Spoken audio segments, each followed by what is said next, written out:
Hello नमस्कार दोस्तों, हमारे चैनल में आपका स्वागत। हम आपको बहुत ही महत्वपूर्ण जानकारी देने वाले अतिथि शिक्षकों की नियमितीकरण को लेकर शंभू चरण दुबे जी ने अब अल्टीमेटम दे दिया है सरकार के लिए कि भोपाल में बड़ा आंदोलन करने वाले हैं शंभू चरण दुबे जी। ठीक है, उनकी लाइव वार्ता में बताने वाला हूँ।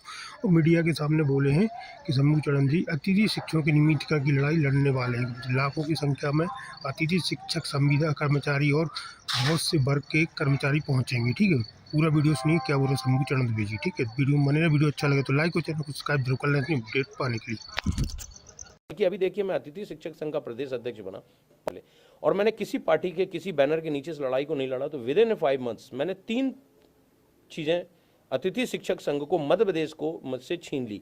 पहला था कि जो 25% का आरक्षण दिया मध्य प्रदेश सरकार ने, उससे पहले कभी अतिथि शिक्षकों की बात ही नहीं होती थी।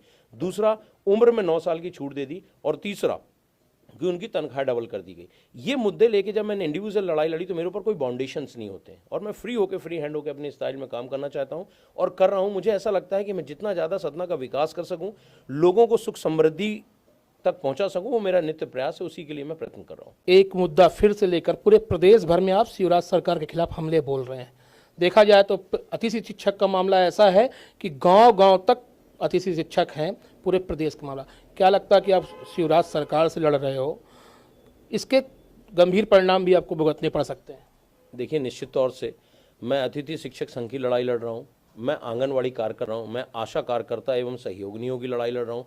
जितने वेतनभोगी कर्मचारी हैं, अभी आपने कुछ देर पहले बोला कि आप गायब हो जाते हैं या विलुप्त हो जाते हैं, तो मैं उसका जवाब देना चाहता हूँ कि अगर इस स्थिति में मैं होता तो आज मध्य प्रदेश और सतना जिला, नॉट इवन सतना बल्कि पूरे मध्य प्रदेश के लोग कटनी से, सीधी से, विदिशा से, होशंगाबाद से, नरसिंहपुर से लोग बाग मुझसे संपर्क कर रहे हैं।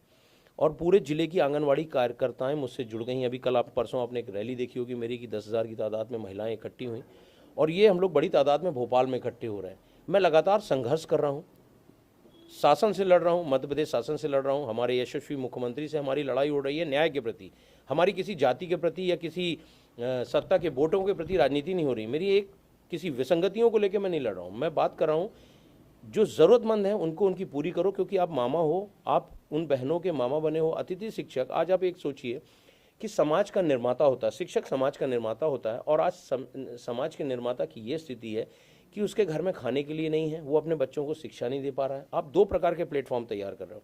एक प्लेटफॉर्म पे आप 50,000 तनख्वाह दे रहे हो, दूसरे सेम प्लेटफॉर्म पे वही अतिथि शिक्षक जो उससे ज़्यादा पढ़ा रहा है उसको आप मात्र 100 रुपये प्रतिदिन दे रहे हो। ये कितना बड़ा शोषण है। इन्हीं मुद्दों को लेकर मैंने इस लड़ाई को लड़ा है, और मैं मध्य प्रदेश शासन से मांग कर रहा हूँ कि आप प्लेटफॉर्म अगर एक है तो सैलरी भी एक होनी चाहिए। नहीं हो तो आप 19-20 करिए, ये कोई नहीं होता। आज आप सोचिए कि 100 रुपये में वो अतिथि शिक्षक अपने बच्चों की शिक्षा नहीं पूरी कर पा रहा, अपने बच्चों को नहीं पढ़ा पा रहा है, वो दूसरे बच्चों को कैसे पढ़ाएगा। अब बात करते हैं रसोईया माताओं को। आप सोचिए, ठेकेदारी प्रथा के तहत 30 रुपये प्रतिदिन रसोईया माताओं को दिया जाता है, और ये ठेकेदार उनको 6-6 महीने तनख्वाह नहीं दे रहे हैं। आप सोचिए वो किसी दूसरे बच्चों को कैसे पेट भर खाना खिलाएंगे। आंगनवाड़ी महिलाएं हैं जो कुपोषण दूर करती हैं, पूरे हर जगह जाके घर घर जाके बच्चों का कुपोषण दूर कर रही हैं, वो कुपोषित हो रही हैं, उनके बच्चे कुपोषित हो रहे हैं, तो वो कैसे इस जिले का और इस शहर का और बच्चों का विकास करेंगी। मेरा इन्हीं बातों को लेके है, और मैं माननीय आपके माध्यम से माननीय मुख्यमंत्री जी को एक संदेश देना चाहता हूँ कि जब जिस साम्राज्य में शिक्षक का अपमान हुआ है, उस साम्राज्य का निश्चित तौर से विनाश हुआ है। इसलिए मेरा निवेदन है कि इन सब मुद्दों को लेकर मैं एक बहुत बड़ी लड़ाई अभी भोपाल में लड़ने जा रहा हूँ। लाखों की तादाद में हमारे अतिथि शिक्षक, आंगनबाड़ी, आशा कार्यकर्ता और रसोईया माताएं इकट्ठी हो रही हैं। अगर मुख्यमंत्री ने हमारी मांगों को नहीं मांगा और इन जरूरतमंदों को नहीं मांगा, तो जैसा मैंने आपने देखा होगा सतना जिले में बिरला फैक्ट्री की लड़ाई हुई थी, उसमें बड़ा लॉ एंड ऑर्डर डिस्टर्ब हुआ था। क्योंकि मैं सौदेबाजी नहीं करता, मैं दलाली नहीं करता, मैं किसी के साथ धोखेबाजी नहीं करता, मैं सर्वस्व लगा के और उनके हक दिलाने की बात कर रहा हूँ। निश्चित तौर से भारतीय जनता पार्टी की सरकार को गिराने का काम करूंगा, ये मेरा दृढ़ निश्चय हो गया है। उसका एग्जाम्पल सतना से शुरुआत कर दी है मैंने। 10,000 की रैली, अगर आज आप ये बोलिए मध्य प्रदेश शासन से कि वो 2,000 की ट्रांसपोर्टेशन करके शासन सत्ता, जब 2,000 महिलाएं नहीं इकट्ठी हो सकती तो अपना पैसा लगा के 10,000 महिलाएं अगर सड़क पे आ रही हैं, तो एक बड़ा संदेश है भारतीय जनता पार्टी को और आने वाले समय को।